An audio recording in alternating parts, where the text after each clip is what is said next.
샬롬, 안녕하세요. 오늘 열왕기상 8장 하겠습니다. 열왕기상 6장, 7장에서 성전과 왕궁의 20년에 걸쳐서 완성되었음을 우리는 압니다. 그리고 오늘 8장은 이 성전 봉헌식에 대한 말씀입니다. 그런데 제가 조금 이상한 건 성전 봉헌식은 성전이 다 지어졌을 때, 다시 말하면 13년 전에 했어야 되지 않을까? 그런데 왕궁이 다 지어질 때까지 기다렸다가 얼마를 13년을 기다렸다가 오늘 성전 봉헌식을 하게 되는 걸 보면서 솔로몬의 진짜 관심이 어디에 있었을까 생각해 보게 되었습니다. 8장은 굉장히 긴 장입니다. 내용상 여러 가지 내용이 들어있는데요.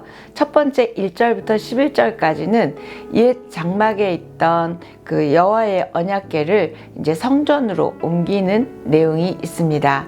두 번째 12절부터 21절까지는 솔로몬의 봉헌사가 기록되어 있고요. 세 번째 가장 긴 부분인데 22절부터 53절까지는 장장 22절에 걸쳐서 솔로몬의 중보기도가 나오고 있습니다. 네 번째 54절부터 61절까지는 솔로몬이 이스라엘 백성을 축복하는 내용이 나오고요. 뒷부분 62절부터 65절까지는 성전 봉헌식이 끝난 이후에 14일간 화목제를 행하는 내용이 나옵니다. 성전 봉헌식에서 가장 중요한 것은 하나님의 임재의 표상이었던 언약궤가 이제 성전으로 안치되었다는 점이죠. 이 성전 안에 언약궤가 안치되자마자 성전에 하나님의 영광이 가득 찼다는 것입니다. 이건 여러 가지 의미로 해석할 수 있겠지만 저는 성전이 거룩해서 여호와의 영광이 임한 것이 아니라 여호와의 영광이 임하니까 비로소 인간이 지은 성전이 거룩한 성전이 됨을 말하고 있지 않을까 생각합니다.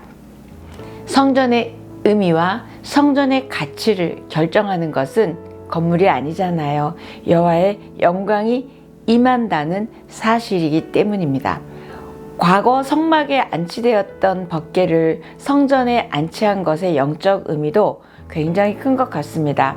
이제 이스라엘 백성은 하나님의 언약을 쫓아서 살겠다는 결단을 말하고 있고요. 또 모든 삶이 하나님의 언약의 말씀에 달려 있음을 상기시켜 주는 것이 언약궤를 옮긴 것입니다. 12절부터 21절 솔로몬의 봉헌사, 솔로몬의 연설입니다. 이때 보면 솔로몬이 이런 말을 합니다. 여호와께서 캄캄한 구름 속에 계시겠다고 말씀하셨는데 내가 주를 위해 웅장한 성전, 곧 주께서 영원히 계실 곳을 지었습니다. 이렇게 말해요. 우리 주님이 성전에 갇혀 계신 분은 아니죠. 여호와의 편재, 여호와의 임재 우리는 압니다. 그런데 지금 솔로몬은 엄청나게 큰 성전을 지어놓고 그것도 짓지 마라 했는데 지어놓고 이렇게 얘기를 하고 있는 걸 보면서 솔로몬의 의도와 또 하나님의 말씀과 약간 이렇게 맞지 않는 그런 것을 보게 됩니다. 그러나 솔로몬은 하나님 앞에 성전을 지어드리고 싶었던 거죠. 짓지 마라 했는데 기어코 지었습니다. 저는 여기에서 하나님께 포커스를 둔다면 하나님은 솔로몬에게 져주신 것이고 그 성전을 받아주신 것이고 그래서 영광이 임하심으로 거룩한 성전을 만들어주시지 않았나 생각합니다. 여러분은 어떠세요? 한번 생각해 보십시오. 22절부터 53절까지는 솔로몬의 중보기도입니다. 이 기도의 요점은 성전을 향해 구하는 모든 기도를 들어달라는 말을 하고 있습니다. 이스라엘이 당할 수 있는 어려움이나 또 지금까지 당했던 그런 곤란한 상황들 7가지를 말하면서 그때마다 우리가 성전을 향해서 이렇게 기도를 하면 도와달라는 이 패턴이 7번 나오면서 기도가 이어집니다. 하나님께서 응답해 주시는 조건, 기도를 들어주는 조건이 뭐냐면 성전을 향하여 기도하거든입니다. 밑줄 긋고 싶지는 않지만 생각해 보고는 싶습니다. 이 7번이나 나오는 성전을 향하여 기도하거든이 하나님께서 하늘에서 들으시고 내가 성전을 향하여 기도하면 돌봐달라, 응답해달라 이야기합니다. 솔로몬은 이 엄청난 큰 웅장한 성전을 지었으니까 많은 의미를 부각시키고 싶었을 것입니다. 그러나 우리가 아는 하나님은 굳이 꼭 성전에서 기도하면 더 잘 되긴 하지만 성전에서 드리는 기도만 응답하시지는 않죠. 그래서 하나님하고 솔로몬하고 비교할 수는 없지만 비교해 본다면 하나님께서는 시내 산에 여호와의 영광으로 임하신 후에도 시내 산을 향하여 기도하면 이라고 지시한 적 없으셨고요.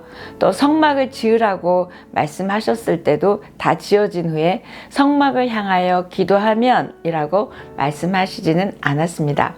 이렇게 특정한 장소에서 기도하면 또는 특정한 장소를 향하여 기도하면 더 잘 응답하신다고 언급하신 적이 없으신 하나님과 솔로몬은 대조되고 있음을 보게 됩니다.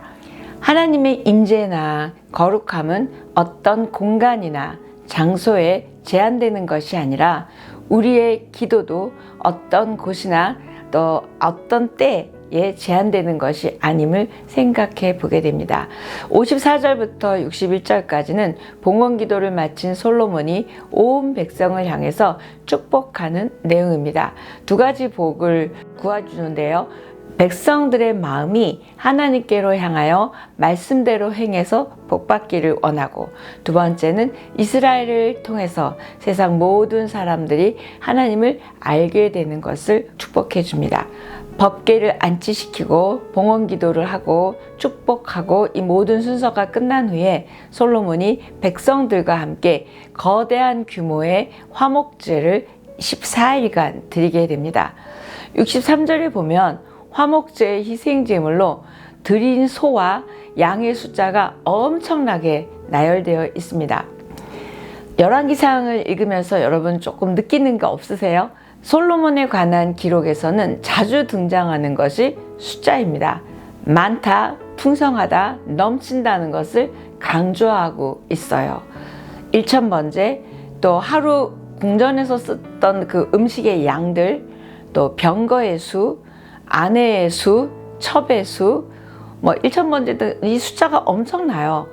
이건 뭘 말하냐면 하나님이 이만큼 축복해 주셨다라고 해석할 수도 있겠지만, 또 다른 의미는 영적이기보다는 세상적, 물질적 보여지는 것에 너무 풍성한 것을 자랑하고 있는 교만한 솔로몬, 또 세상에 치우쳐진 솔로몬의 모습을 보게 됩니다. 제가 11장 이후의 내용을 알아서도 그럴 수 있겠지만 그 이후에 솔로몬의 타락의 과정을 보면 이 모든 숫자들도 그 의미가 있지 않을까 생각해 보게 됩니다. 여러분 한번 생각해 보시면서 8장 읽어 보십시오. 오늘 여기까지 하겠습니다.